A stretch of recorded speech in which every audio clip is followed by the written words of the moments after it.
into that? If we get a police referral, we'll get it through via computer, and then obviously read what's happened, and then make contact with the person. So either normally phone. If we can't get through straight away, we give them 4 or 5 goes before. We can't always send them a letter with some details if it's safe to do so. Normally, I prefer to get in contact with them by mobile, because you don't know whether the perpetrator's still there or if he's come back, and it can put the victim at more sort of disadvantage and perhaps more harm. So we have to be very careful how we get in contact with them.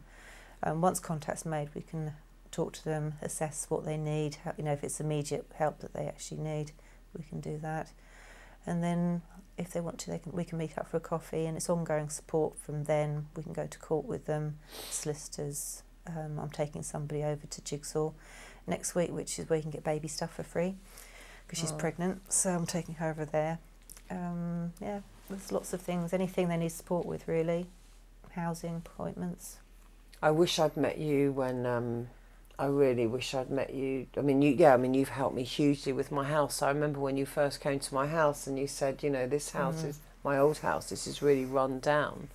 Your electricity bills must be, or your fuel bills must be enormous. And I just guess that's symbolic of where I was in my life, really. I don't think you just thought you deserved anything different, did you?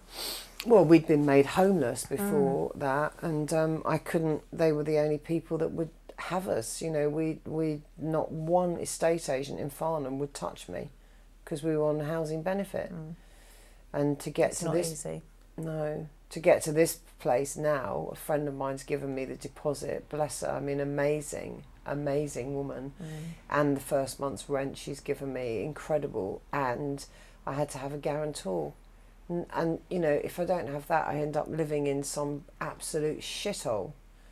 And we've discussed that, haven't we, before? But so you help with the housing and help with all of that, to help people move away from their partners. Absolutely. If somebody needs to go to refuge, then I can usually get that done in a day.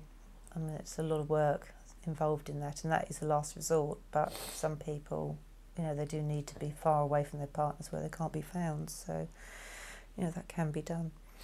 But anything is possible, and if I don't know how to do it, I know somebody who can. So I can always then signpost that person to wherever they need to be and who they need to be talking to. So. Because you signpost people from Seydas or to Seydas, guys, because Seydas and Rassak as well. Rassak, because they're going to be, Seydas and Rassak are going to be a part of this documentary, which is just amazing. Get everybody on board. Well, it's essential. We might Absolutely. as well, because I remember, I really wish that I'd known you. 10 years ago. I know that sounds crazy. I wish I'd known you 10 years ago, because when I had the court case with his dad, because he, you've said to me that you think that he was emotionally abusive, and I and financially abusive, and he managed, absolutely, he managed to get away with paying us very little. And that's one of the reasons we've lived in abject poverty, because, I made those decisions, but one of the things I wasn't aware of is that legally, I don't know, in my head, a father has a legal right to provide for his child. It's a legal responsibility. And we just ended up with a crap lawyer, the CSA, who didn't do a very good job at all, and ended up with nothing, really. And then he went off to New York, and I had to go and chase him. And obviously, it was different. But if I'd have known you then, we'll go into that in more detail. Would have put a bit of more of a fight up. I would have. I think the thing is that really the other thing is that I didn't have a good lawyer. I didn't have a lawyer who does make a difference, doesn't it? Definitely. Yes. I didn't have a lawyer. She couldn't be asked, and she couldn't even. The only time that somebody looked up who he was when I went to New York. Nobody even said to me, Penny, the man has got a lot of money. You should be getting X, Y, and Z. They just went, oh, well, we can do this, we can do that. We could do this, we could do that. She even applied for child support instead of child maintenance. And she did that because she hadn't bothered to look him up. Slack. Very slack. Another lawyer said that she could have done a lot more. Yeah. And I, obviously, I feel pretty devastated about that. But at the end of the day, as I've said before, I wouldn't be making this documentary now, would I, if I hadn't been through what I've been through? No, absolutely not, because your life would have been totally different. So I have to... Perhaps this was the route you had to go down. Yeah, maybe it was. Is there... I'm just trying to think if there's anything else that you could... that you feel... How do you see that I've changed since we've been together? How do you see that I've changed and grown since we've been together? You're a lot more confident, a lot more outgoing and more level. Your moods aren't as extreme. That's the biggest change in you. You're actually going out and you're doing things and actually producing an end product, whereas you were a bit sort of all over the show, a bit scatterbrained. You would say, right, I'm going to do something, but then you wouldn't. It would be totally forgotten about.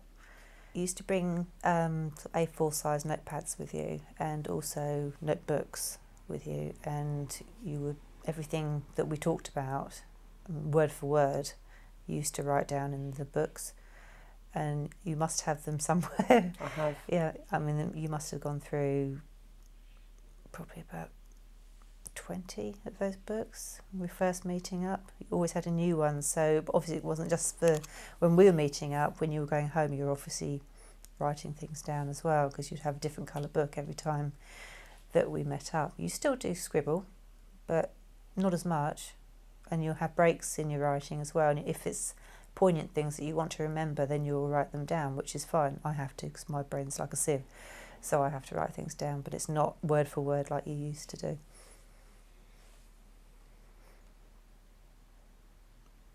So that's not so intense.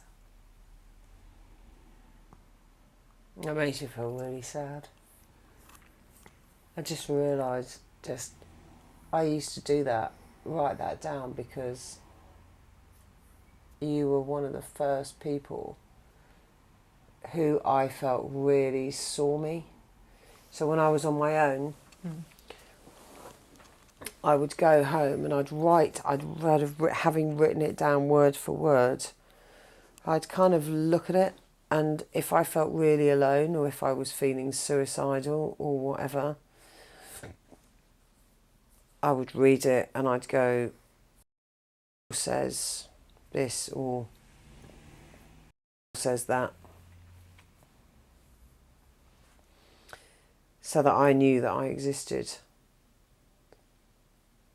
I know that I wrote down, I remember writing every single thing. I hadn't realised it's quite frenetic, isn't it? What did that say to you? What did that tell you, the fact that I was doing that? That perhaps you wouldn't remember what we talked about at the meeting, so you had to make note of absolutely everything so that you could refresh yourself when you got back, and then you could reread. If you were having a bit of a wobbly moment, then you could reread things which would perhaps reassure you about what we've been talking about.